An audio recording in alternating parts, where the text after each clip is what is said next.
Central Bank governor, other bankers flee to avoid militias.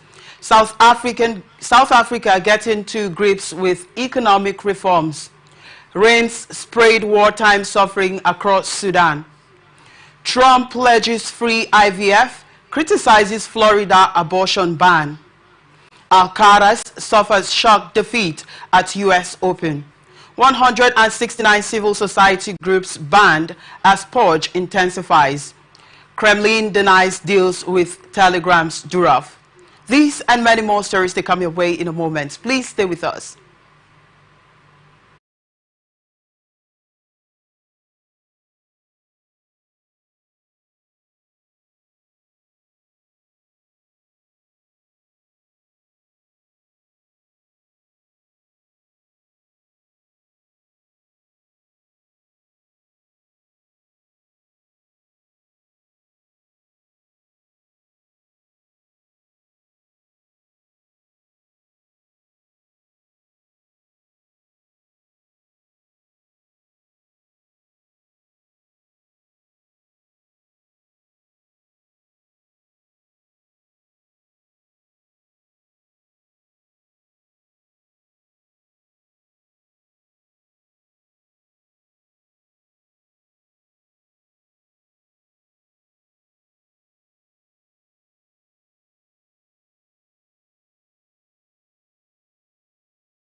China Union blatantly ignored the EPA warnings and continued to operate without any environmental permits, continuing its environmental degradation and pollution, the agency said in a statement.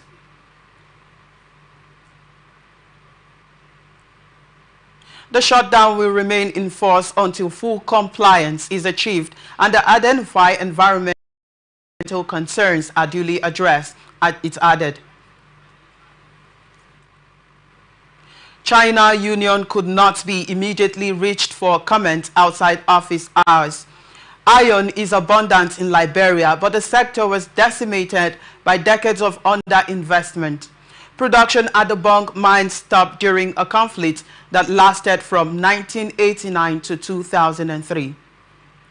Libya's central bank governor, Sadiq Al-Kabir, said he and other senior bank staff had been forced to leave the country to protect their lives from potential attacks by armed militia, the Financial Times reported on Friday. Kabir told newsmen via telephone that militias are threatening and terrifying bank staff and are sometimes abducting their children and relatives to force them to go to work. He also said attempts by interim Prime Minister Abdul Hamid Al-Deiba to replace him were illegal and contravened United Nations negotiated accords on control of the central bank. ATN gathered that the crisis over the control of the Central Bank of Libya creates yet another level of instability in the country, a major oil producer that is split between eastern and western factions that have drawn backing from Turkey and Russia. The United Nations Support Mission in Libya early this week called for the suspension of unilateral decisions, the lifting of force majeure on oil fields.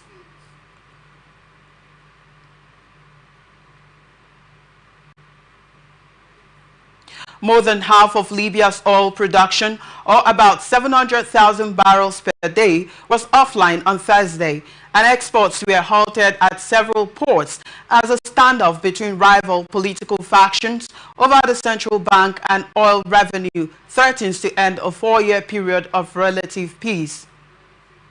Libya's National Oil Corps, which controls the country's oil resources, said on Thursday that the average oil output stood at 591,024 barrels on Wednesday, August the 28th.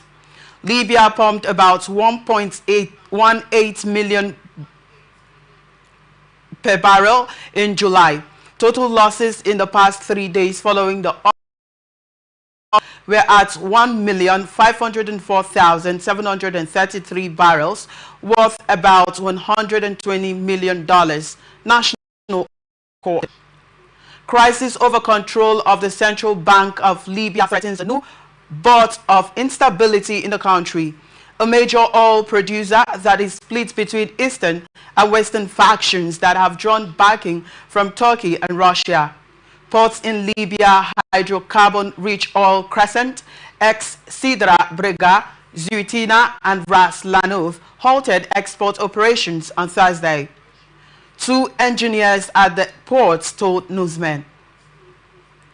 Output at oil fields controlled by Waha Oil Company of the National Oil Corporation has dropped to 1,500,000 barrels per day from 280,000 barrels per day and is expected to fall further.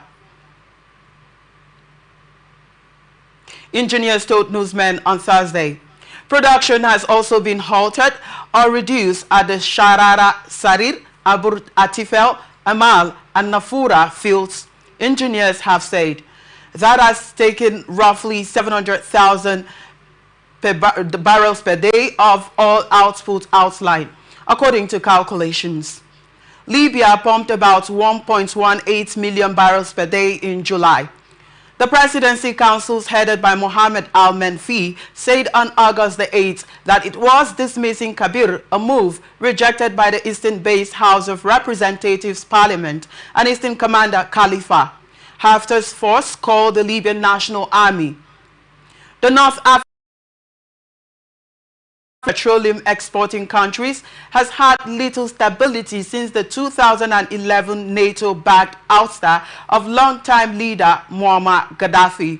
The East-West split of rival factions dates back to 2014.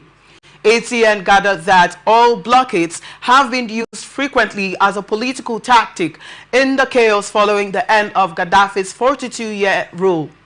However, while smaller localized shutdowns have sometimes been resolved within days, larger blockades tied to major political or military struggles have sometimes lasted months.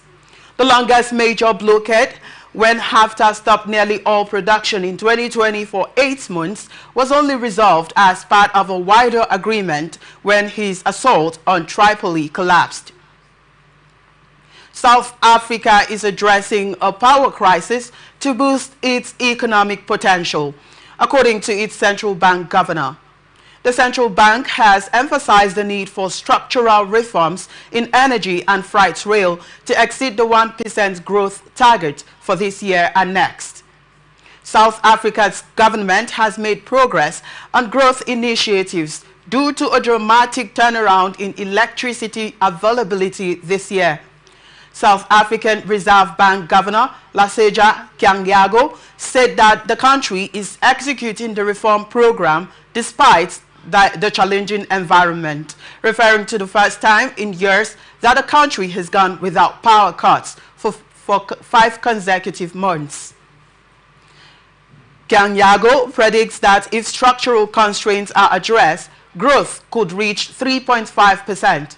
However, he acknowledges issues in the logistics sector where state company Transnet struggles with equipment shortages and maintenance backlogs. Kyanyago was speaking 3 weeks before the South African Reserve Bank's next interest rate announced on September, when the bank is expected to cut its main lending rates for the first time in more than 4 years, as inflation has fallen to within touching distance of the targeted level. He stressed on Thursday that there was still much uncertainty influencing central bank decision-making and that risks to the inflation outlook remained. South Africa's ban on breeding captive big game and lions for commercial gain has raised concerns about big cat breeders.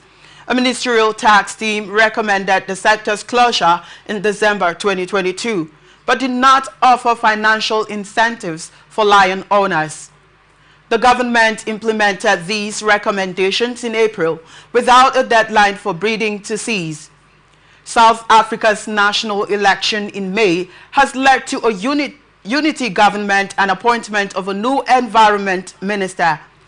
The country has over 8,000 lions in captivity, the largest captive lion population in the world. Game lodge owner Willie Leroux, who has been involved in artificial reproduction research since 2006, believes the government cannot allow the research without cutting off their income stream.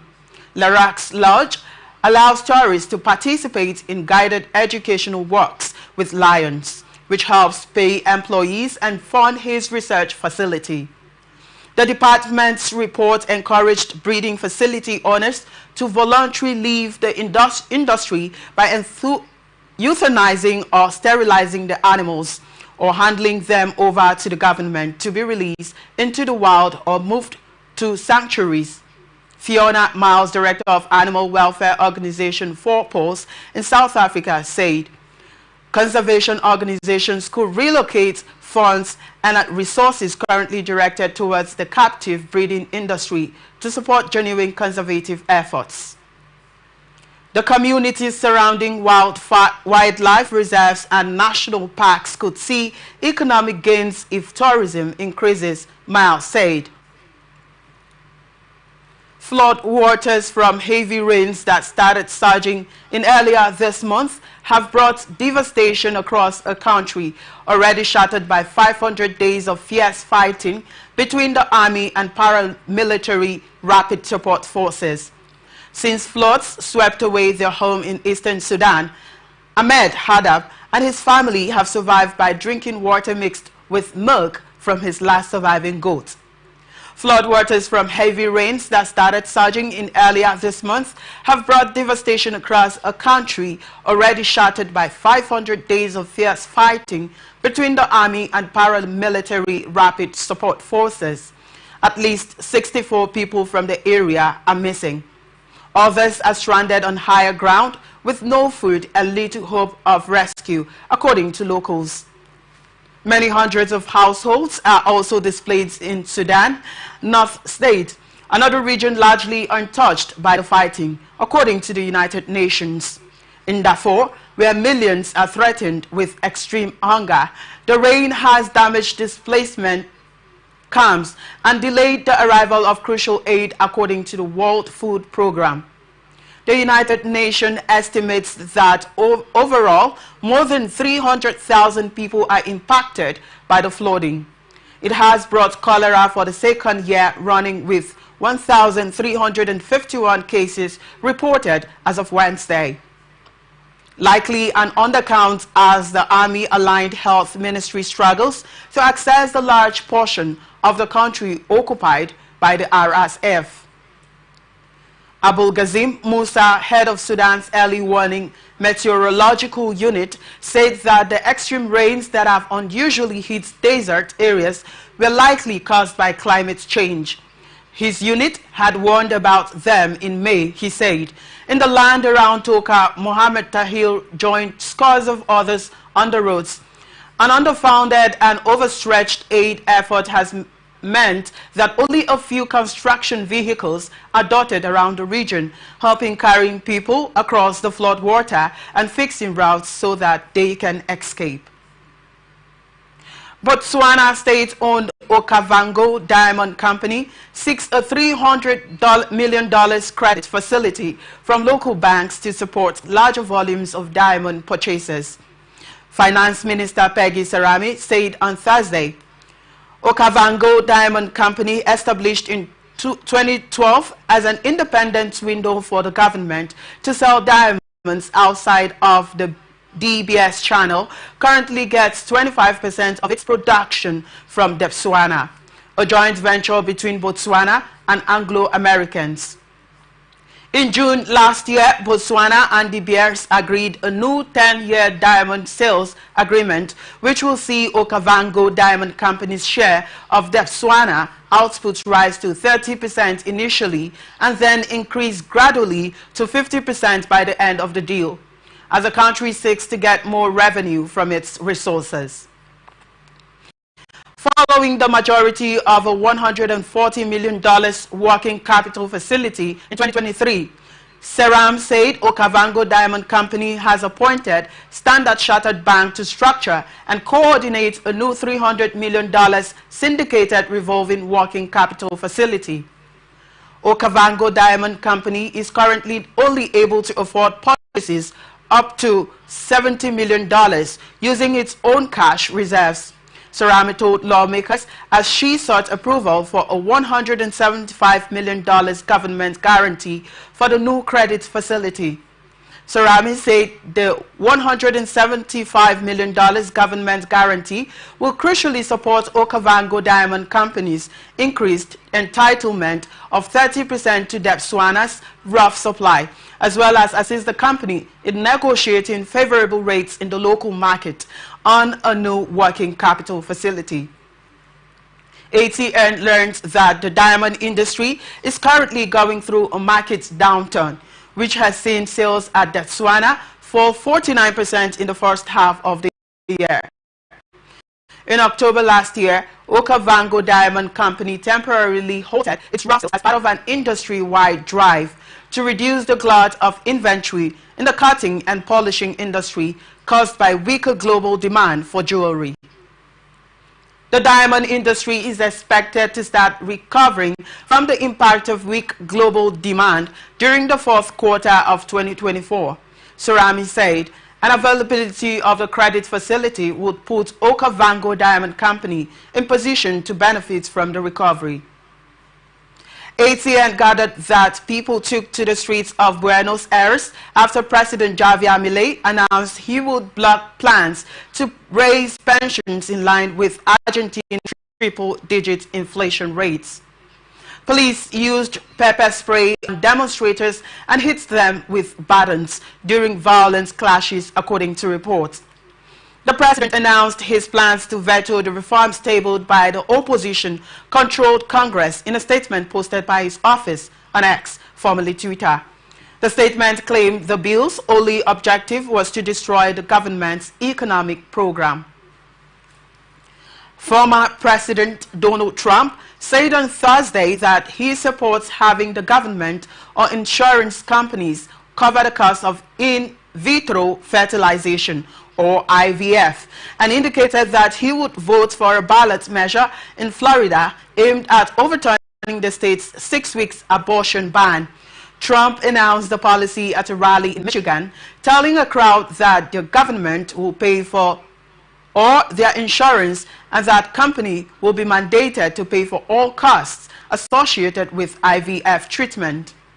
Health insurance companies are not currently obligated to cover IVF treatments, which can run into the tens of thousands of dollars. In February, the Alabama Supreme Court ruled that frozen embryos are considered children, leading to a political flashpoint and potential wrongful death claims. Trump called for an immediate solution to preserve IVF availability in Alabama, and the state passed a law protecting the procedure in March. This legal battle has opened a new front in the national fight over reproductive rights. Democrats argue that the Supreme Court's 2022 decision overturning Roe v. Wade has opened the door to restrictions on IVF and other fertility treatments. Vice President Kamala Harris at the Democratic National Convention criticized Trump and the GOP for limiting access to birth control, banning medication abortion, and forcing states to report on women's miscarriages and abortions. Trump has criticized a Florida law that prohibits abortions after 6 weeks, stating that the 6-week ban is too short. He has suggested a 15-week abortion ban, which is currently agreed upon by people, including hardliners. Trump has previously stated that he would not sign a federal abortion ban and that the issue is left to the states to decide. His running mate, Senator J.D. Vance, reiterated that Trump would not sign a federal abortion ban if elected to a second term. A proposed constitutional amendment is on the ballot in Florida. U.S. Vice President Kamala Harris defended her policy changes since entering the presidential race, stating that her values have not changed. In her first interview since 2019, she shared a pre-recorded interview with Minnesota Governor Tim Walz. Her Republican opponent, Donald Trump, used a single-word review, boring.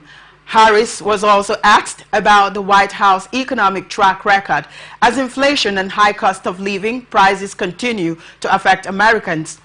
Polls suggest voters would prefer Trump's handling of the economy, but the most tense exchanges revolved around Harris' policy positions.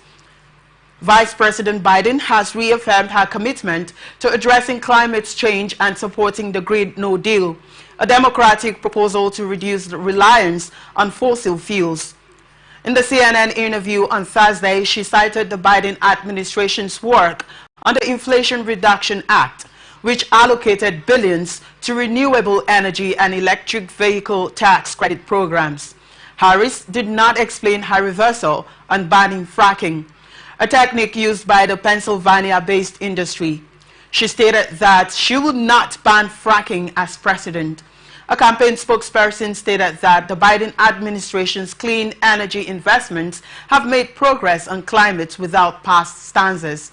Harris had previously held more progressive immigration views as a senator and in her 2020 presidential campaign. Vice President Hillary Clinton has pledged to sign a bipartisan border security deal, which would have included hundreds of millions of dollars for border wall construction. Despite Trump's pressure to kill the deal, she has committed to passing it again if elected. Harris believes it is important to build consensus and find common understanding to solve problems. She committed to including a Republican in her presidential cabinet to fulfill her promise to be a president for all Americans. She also reiterated the White House's position on the Gaza war and not committing to an arms embargo, and Israel Minnesota Governor Mike Waltz has clarified a statement he made about carrying an assault rifle in war and claiming his wife received in vitro fertilization (IVF) treatments to conceive their children. The governor wore his emotions on his sleeve and was passionate about gun crime in schools. He also discussed his son, Gus, who went viral when he proudly proclaimed, "That's my dad," at the Democratic National Convention. Ms. Harris, a vice president, shared her first thought about President Biden's decision to end his re-election bid in July. She praised Biden's intelligence, commitment, and judgment, stating that Trump had none of these qualities. Harris has faced criticism for refusing press conferences or in-depth interviews, arguing she was avoiding having her record challenged. Her CNN appearance marks her first substantive interview since Biden exited the race, with CNN journalist Ms. Bash moderating the debates between Biden and Trump. Carlos Alcaraz suffered a shocking defeat in the second round of the U.S. Open on Thursday, falling to Botic van de Zandschulp in straight sets. The Dutchman ranked 74 in the world done the 21-year-old Spaniard in straight sets 6-1, 7-5, and 6-4. At Arthur Ashe Stadium in Flushing Meadows, New York, the world number 3, who in the past 2 months has won an Olympic silver medal and took home the Wimbledon trophy, struggled out of the gate and was never able to regroup, finishing with 28 errors in total. Van de Zandschulp closed the match with an ace to secure one of the biggest upsets in recent memory, giving him his first win over a top 10 opponent at a major in his career. The fans gave the victor an ovation after the match, while Alcaraz congratulated him and saluted the crowd before walking off the court. Van de Zandschulp said he was at a loss of words while talking on broadcasters after the match. Van de Zandschulp added that he had some nerves while trying to close out the match. Alcaraz's 15th match unbeaten streak at the U.S. Open has come to an end, and Thursday's second round loss is the earliest in his career since Wimbledon in 2021. Van de Zandschulp, who has only advanced past the 4th round in a Grand Slam once in his career, will face British 25th seed Jack Draper in the 3rd round on Sunday. European Union's foreign ministers have decided not to recognize Venezuelan leader Nicolas Maduro's democratic legitimacy following the country's disputed election. This decision was made after Venezuela's electoral body failed to provide credible data to support Maduro's claims of victory. Borrell told reporters after meeting of foreign ministers from the EU's 27 member countries in Brussels that they cannot accept the legitimacy of Maduro as elected president, adding that he will remain president de facto and that they deny democratic legitimacy based on a result that cannot be verified. Venezuela's Electoral Council proclaimed Maduro in power since 2013, the winner of the July 28th election, but has not published complete voting tallies. The opposition has published tallies showing a landslide win for its candidate, Edmundo González. ATN gathered that González took part in the European Union ministers' meeting via video link. Borrell acknowledged Thursday's decision will not have any immediate practical consequences as the European Union has not imposed any sanctions over the election. But he said the move was a strong statement by the European Union, which represents some 450 million people. Borrell, a former Spanish foreign minister, has reportedly urged the release of voting records as well as the end of political persecution and dialogue between opponents, prompting Maduro to criticize him during rallies. Protests since the vote have led to at least 27 deaths. Human rights group Foro Penal says some 1,780 people are being held as political prisoners including 114 adolescents. Several opposition leaders have been detained. Florida man Lauren Cole, found guilty of killing a college freshman and raping his older sister, was executed on Thursday. He was given the death penalty for 1994's murder of 18-year-old John Edwards and 2 life sentences for rape. Florida Attorney General Ashley Moody argued that Florida's Attorney General Cole should not be executed due to his Parkinson's disease and mental illness. The Supreme Court rejected his appeal without explanation, and Cole had no response when offered a final statement. Florida Governor Ron DeSantis has signed a bill to set aside $20 million for the victims of the Arthur G. Dozier School for Boys, which was responsible for the abuse of children sent there for decades. The school, which inspired the Pulitzer Prize-winning novel The Nickel Boys, was visited by the death row inmate's son and another individual before his execution. 30 years ago, Cole and William Paul befriended Edwards and his sister Pam during a camping trip in Florida's Ocala National Forest. They lured them away, jumped them, and robbed them. The 18-year-old brother was beaten and his throat slit and left abandoned in the forest. Paul and Cole were convicted of first-degree murder and given life sentences for raping their 21-year-old sister, who was a senior at Eckhart College. The siblings escaped and sought help from a nearby driver. The parents, who did not attend the execution, expressed their disbelief and resentment towards Cole, stating that he did not deserve mercy. You're watching the international news on Atlantic Television Network. We'll be back after this short break. Please do stay with us.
Welcome back to the broadcast of the international news on Atlantic Television Network. We are open for adverts, placements, bookings, and commercials. And you can connect with us and watch us on ATN socials, Facebook and YouTube at Atlantic Television Network, Instagram and TikTok Atlantic TV Network 1, X formerly Twitter Atlantic TV Net. Watch us live on our website at atlanticnetwork.tv. Now to the rest of our stories. Panamanian authorities deported a group of migrants to Ecuador on a second flight financed by the United States as part of an agreement between the U.S. and Panama to discourage irregular crossings and reduce the flow of mostly U.S.-bound migration. The flight carrying 30 Ecuadorians departed on Thursday evening and en route to the coastal city of Manta, Ecuador, Panama's Migration Service said, adding that the migrants were deported for evading a migration checkpoint on the popular Darien Gap route. ATN learned that thousands of people every year cross the dangerous Darien Gap jungle on Panama's border with Colombia on the way to the United States. The flight on Thursday followed a maiden journey financed by Washington in mid-August, which returned around 30 migrants to Colombia. The latest deportation comes days after Panama's President Jose Molino announced return flights from India migrants in September and for Chinese citizens on an unspecified date. Nicaragua's government has banned 169 non-governmental organizations for allegedly not complying with sector regulations, according to a resolution published on Thursday in the government gazette. The organizations included Save the Children Canada, religious groups, livestock and agricultural associations, as well as foundations fighting diseases such as cancer and HIV and AIDS.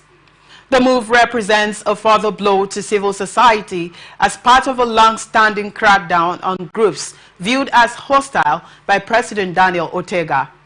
Interior Minister Maria Amelia Coronel said they have not fulfilled their obligations, adding that the resolution signed accused the groups of not providing detailed financial statements. ATN gathered that the government outlawed 1,500 groups for similar reasons just 10 days ago. Since anti-government protests in 2018, and that Ortega's administration has banned thousands of NGOs, universities and media outlets, and jailed or expelled hundreds of opposition figures. Over 4,000 such organizations have been closed, according to activists. In many cases, their property or assets have been confiscated by the state. Several planes have been forced to abort their landings at Fukuoka Airport in Japan after being hit by strong winds brought by Typhoon Shanshan. The typhoon, which has weakened a severe tropical storm, is one of the strongest to hit the country in decades. More than 5 million people in the south of the country have been told to evacuate as authorities issued their highest level alert. At least 4 people have been killed and hundreds of thousands of homes remained without power. The storm is expected to reach Tokyo this weekend. Singaporean man Tan Xianglong, who planted cannabis in his estranged wife's car, was sentenced to nearly 4 years in jail. He planted half a kilo of the substance, believing it was enough to warrant the death penalty for drug trafficking. Singapore has strict anti-drug laws to deter drug-related crimes. Tan, who married his wife in 2021, was sentenced to years and 10 months in prison for cannabis possession and illegal planting of evidence. He intended to scare the involved party and get her in trouble with the law, knowing she would be wrongly arrested and charged with serious crime if this plan succeed.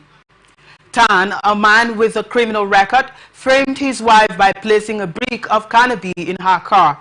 The car had a camera alerting her to a sparking impact. She reported the incident to the police, who found the drugs and arrested Tan's wife. Tan believed he could use the perfect crime to frame his wife, but the incident highlights the dangers of allowing a criminal record to be used as a defense. The investigation turned to Tan himself, who was arrested after finding no incriminating evidence against her. Tan's lawyer argued he was suffering from depression, but the courts rejected this. Drug possession in Singapore can result in imprisonment or death, depending on the substance and amount seized.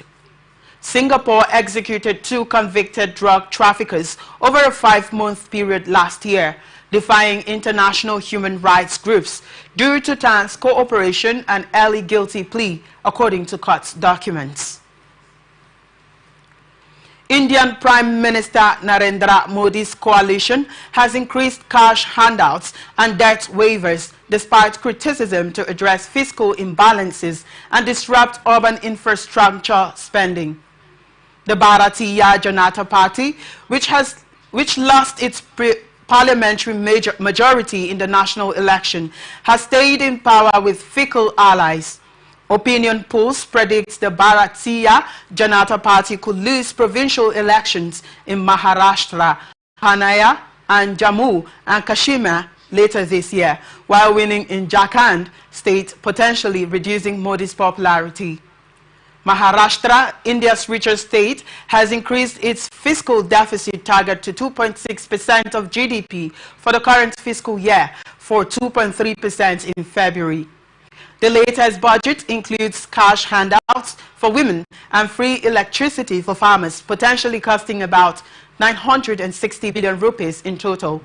Meanwhile, Haryana, ruled by the Bharatiya Janata Party, has waived water dues, cutting cooking gas, and announced allowances for unemployed youth. Thus, a phenomenon of freebies are becoming more prevalent across political spectrums, raising concerns about the fiscal balancing act in pool-bound states. Opposition promises include free power to homes and monthly allowances to women. This culture of freebies is dangerous for the development of the country, as it encourages politicians to distribute freebies to the masses, leading to widening economic disparity and a desire for social welfare, according to reports. Economist Madhavi Arora warns that the fiscal consequences of this culture are devastating, but there is a strong desire among the masses for such social welfare. The Indian National Congress, Bharatiya Janata Party, has been criticized for its lack of effectiveness in promoting Hindu nationalism and using handouts to win votes. Economists and political analysts argue that the party now surpasses the opposition in this regard. A Bharatiya Janata Party official stated that the party is responding to public feedback and working on populism without damaging public finances. The party is cautious in addressing its past mistakes, and it's introspective about its actions, according to report. India's central bank has reversed a decision to reduce tax benefits and introduce a pension plan for federal government employees, costing the exchequer approximately 62.5 million rupees this fiscal year. The government has also raised its contribution to 18.5% of a person's basic salary from 14% earlier. The average fiscal deficit in 5 states, include Maharashtra, is 3.2% of state's GDP, 20 basis points higher than the interim budget earlier this year. Elara Securities predicts the deficit could slip by up to 30 basis points, ultimately impacting the federal budget. Christian de Guzman, a Moody's sovereign rating analyst, believes the consolidated fiscal deficit in India may consolidate quickly with no drastic improvements expected. New Zealand's Maori king, Tuhisia Potatu Teweroweru VII, died peacefully on Friday morning at age 69, according to a statement released by his representatives. The Maori monarch, Kingi Tuhisia, has passed away, causing great sadness among followers of Te Kingetanga Moridom and the nation. Tuhisia succeeded his mother in 2006, was recovering from heart surgery. The new leader will be appointed by heads of tribes associated with the King movement on the day of Tuhisia's funeral, but before he's buried. The Maori king's role is ceremonial and not necessarily hereditary, with no official or legal authority in New Zealand. The King movement, or Kingitanga, was a New Zealand indigenous tribe movement founded in 1858 to unite tribes against colonialism. New Zealand Prime Minister Christopher Luxon mourned the loss of Kingi Tuhisia, expressing his commitment to uphold Kitinga values and traditions. Former New Zealand Prime Minister Jacinda Ardern praised Kingi Tuhisia for advocating for Maori rights and fairness. His funeral rites are expected to last at least 5 days at his home, Toragawe, Wangweri. Norwegian Princess Martha Louise and American shaman Derek Verrett are set to marry at a private event in Gerenja, Norway. The couple arrived in Alensund for a meet and greet and then traveled by sea to the scenic town. The wedding ceremony will feature a light lunch on a boat, with guests enjoying stunning views of mountains and waterfalls. The Swedish royal family, social media influencers, and TV personalities are expected to attend. Norwegian Princess Martha Louise and Norwegian shaman Mr. Verrett have announced their engagement in 2022. Martha Louise, a former equestrian and the eldest of Norwegian King Harald's 2 children, was previously married to Ari Ben, with whom she had 3 daughters. The couple divorced in 2017. Martha Louise has faced controversy in Norway for her involvement in alternative treatments and her spiritual beliefs. She lost her honorific title in 2002 to start her own business. Mr. Verrett, a 6th-generation shaman and energy activator, claims to have risen from the dead and was predicted to marry the Princess of Norway when he was a child. Princess Martha Louise and Shaman Durrett announced their relationship on Instagram in 2019, expressing the love for each other and their connection to the royal house of Norway. However, many Norwegians have not fully accepted Mr. Verrett due to cultural differences and criticism of his role as a shaman. The couple's wedding ceremony will follow a traditional canon, and parish priest Margit Lovis Holte officiating according to the Norwegian Church's liturgy. In 2022, Martha Louise reaffirmed her patronage role to distinguish their activities from the royal house and avoid misunderstandings. And that's it on the international news for today. Before we go, another look at the major headlines.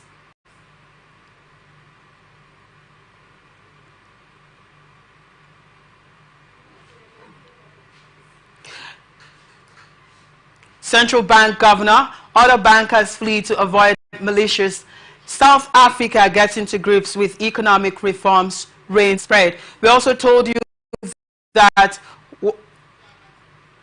rain spread wartime suffering across Sudan. Trump pledges free IVF, criticizes Florida abortion ban. Al-Qaeda suffers shock defeat at U.S. Open. And also, 169 civil society groups banned as Purge intensifies. Kremlin denies deals with Telegram's Durov. And that's it on the international news for today. I am Victor Peter. Thank you so much for watching. You can follow us on all our social media handles displayed right there on the screen. Wendy comes up next with business news. Stay with us.